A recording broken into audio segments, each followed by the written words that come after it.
이강인이 파리 생제르맹에 진출하면서 이강인을 향한 찬사와 평가들이 다시금 재조명받고 있습니다. 아시아를 넘어 이제 월드클래스 선수로 증명받기 위한 첫걸음이 시작되고 있는데요. 축구 통계업체 후스코어드닷컴은 이강인의 평점 7.2를 부여했습니다.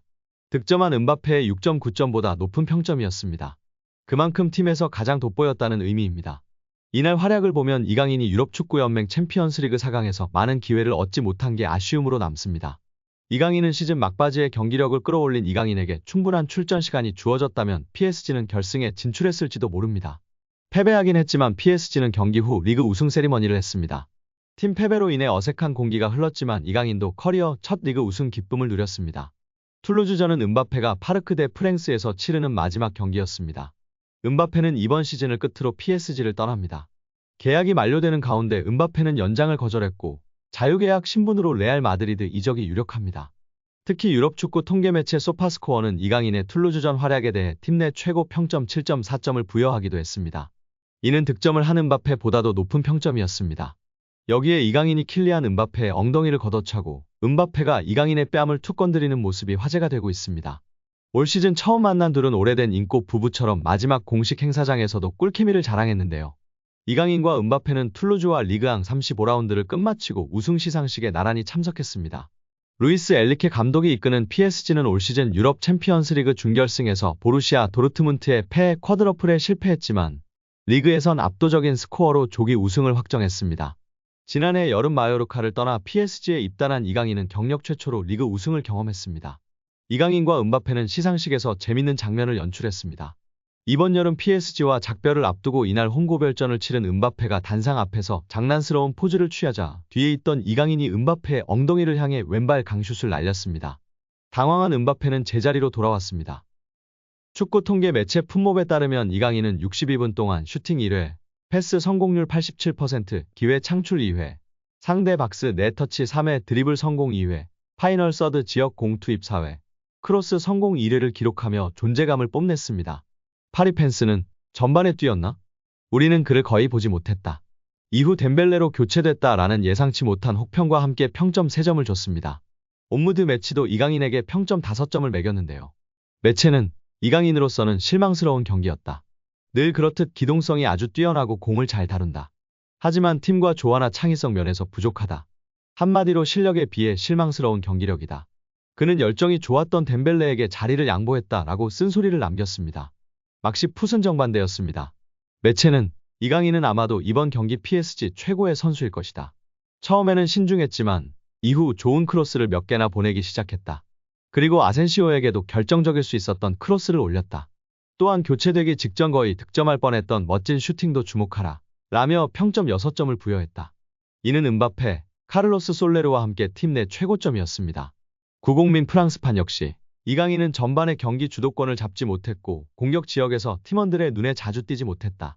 라커룸에서 돌아온 뒤에는 중앙으로 위치를 옮겼고 이는 팀 플레이에 유리했다. 이강인의 기술적 품질과 잘 측정된 패스는 여러 번 차이를 만들 수 있었다라고 칭찬했습니다. 매체는 이강인에게 은바페의 6점 다음으로 높은 평점 5점을 줬습니다. 축구 통계 매체들의 평가에 따르면 60분만 뛰고도 팀 내 평점 1위였습니다. 이날 PSG 최고의 선수라는 매체의 평가가 객관적인 평가가 아닐까 싶습니다.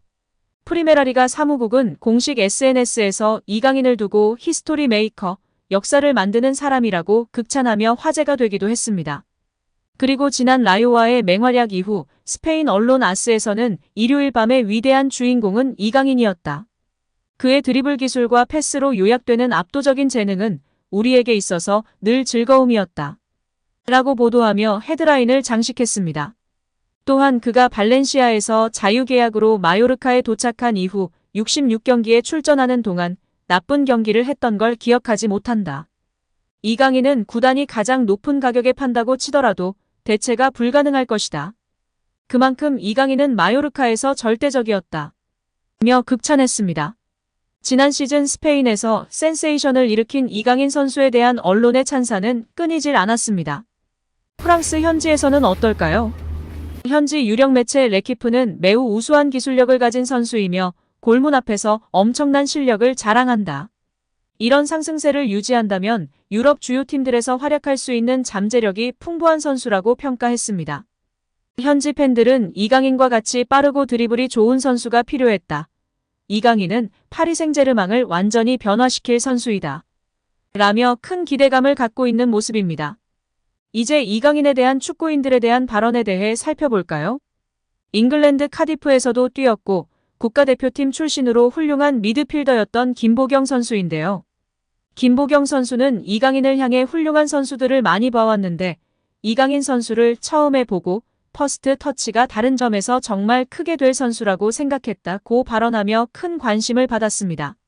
세계적인 선수들의 퍼스트 터치를 보는 것 같았다며 완전히 다른 클래스라고 극찬하며 화제가 되었었습니다.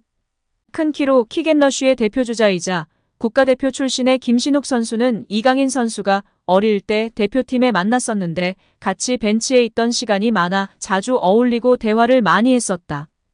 그 친구는 축구 재능은 말할 것도 없고 선배나 다른 선수들에게 먼저 다가가고 말을 걸고 애교 부리고 예의 바르게 하는 모습을 보며 얘는 정말 대성할 것 같다라는 생각이 들었다고 발언했었습니다.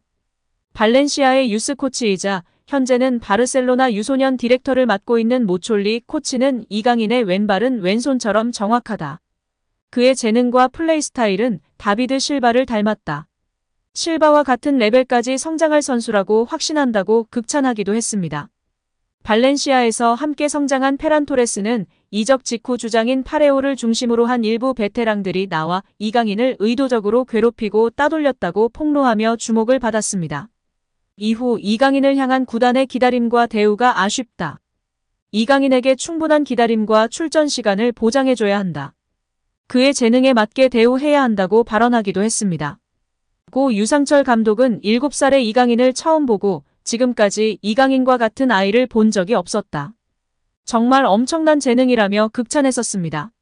이후 방송이 종료된 이후 개인 아카데미인 UBFC에서 따로 이강인을 계속해서 지도했고 이후에는 인천의 축구 명문 초등학교 진학을 도왔고 스페인 유학을 권유한 것으로 알려져 있습니다. 또한 마요르카 동료였던 무리키는 인터뷰에서 이강인과 함께한 것을 영광이었다고 말할 날이 반드시 올 것이라고 확신한다고 발언하며 이강인에 대한 애정과 존중이 묻어나는 발언을 하기도 하였습니다. 최용수 감독은 이강인에 대해 걸출한 대단한 물건이라고 했습니다. 현역 시절과 비교했을 때 비슷한 선수를 찾아달라는 질문에 최 감독은 내 시절에는 그러한 선수가 없었다. 굳이 찾자면 고종수, 윤정환, 일본의 나카무라 슌스케를 들 수 있다며 안정감 있게 경기 운영을 하는 면이 닮았다고 밝히며 화제가 되기도 했습니다. 윤정환 감독은 이강인에 대해 제대로 경기를 본 것은 국가대표팀 경기가 처음이었다. 엄청난 퍼포먼스였다. 경기장 모든 선수를 통틀어 이강인밖에 보이질 않았다. 고 발언했습니다. 이전의 패스마스터로서 이강인의 패스에 대한 평가 질문에는 현역의 나보다 나은 것 같다. 패스는 노력이 아닌 감각과 재능이다라고 발언하기도 했습니다.